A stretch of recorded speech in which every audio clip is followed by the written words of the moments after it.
Okay, today my friends, I want to talk about the reality of having customers, because in any business they are a necessity. But here's the problem.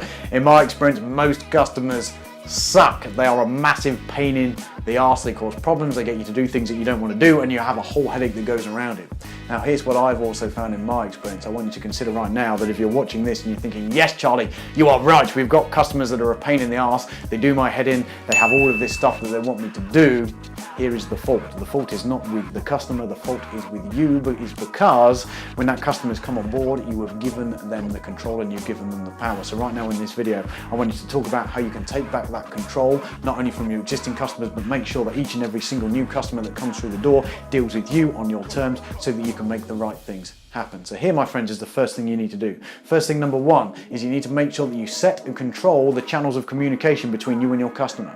So here's what I mean by that. If you don't want your customer to call you on your mobile phone at 4 p.m. in the evening when you're doing stuff, make sure that you remove your mobile phone from everywhere, because I guarantee you right now, if you have a mobile phone number on your business card and you don't want someone to call you on it, that, my friends, is a very, very silly thing to do. You need to make sure that you only let your customers see the way that you want to be dealt with and how you want to be communicated with. If that's only one fucking channel, it doesn't matter. Make sure that they can only see that one channel. Thing number two that you need to do is this. You need to make sure that you set the rules of engagement for you and your customers, and that is as simple as going, when we bring a new person on board, when we bring a new customer on board, in order to make sure that we have control, in order to make sure that we can take back that control in terms of what we call having a real business and playing this game properly, we need to make sure that both sides are on the same page. And that basically means saying, you know what, Mr. Customer, this is how you're going to behave, and by the way, that's how you're going to behave, and this is how I'm going to behave. So if you don't want a customer to call you after 5 p.m, you literally lay it out in this thing. If you want to set the expectation to your customers that it's going to take you 3 fucking weeks to respond, you lay it out in this document before they come on board as a customer, but you need to make sure you set the rules of engagement. How the hell can you sit there and expect your customers to know how you want them to play this game if you do not tell them? This is exactly why we need to make sure it is. This is exactly why the responsibility is us, not on them. Now, thing number three we need to do is simple. We need to make sure that each and every single stage of that customer relationship, we set the expectation. So what I mean by that is this. If you do not want your customers to email you at 3 a.m. in the morning, well then, my friend, you cannot be emailing them at 3 a.m. in the morning.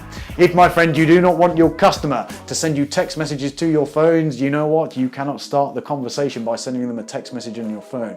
You need to be absolutely ruthless in the way in which you communicate with your customers so that you are engaging them in the exact way that you want to be engaged back. It is that perfect law of reciprocity in action. You do those three things, my friend, and trust me, good things will happen. You will take back control, you will take back consistency, and most importantly, your customers will start behaving how you want them to do. And that, my friend, is how we get leverage in this game that we call having a one-man empire. So the three things again, if you're sat watching this video and you're thinking, you know what, my customers are a pain in the arse and I want to take back control, the first thing you need to do is you need to set and determine the communication channels, and you need to be ruthless about that.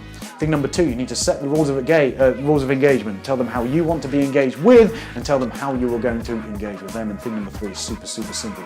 Play by your fucking rules. In other words, if you want them to do what you want them to do, then make sure you don't do what they are currently doing. Do those three things, my friend, and you are going to be doing some fantastic stuff. When you take that control, when you make sure you eliminate those bad behaviors from your customers, do you know what will happen? You will start enjoying your business again. You will start thinking, man, I am doing this thing because I am loving it. And I tell you what else is going to start happening. While you're sitting on the couch in the evening with your wife and kids, you're going to be sat there thinking, holy shit, this is fucking glorious. My phone is not ringing. I'm not checking my email, because each and every single customer knows the best way in terms of responding to me and making this game happen.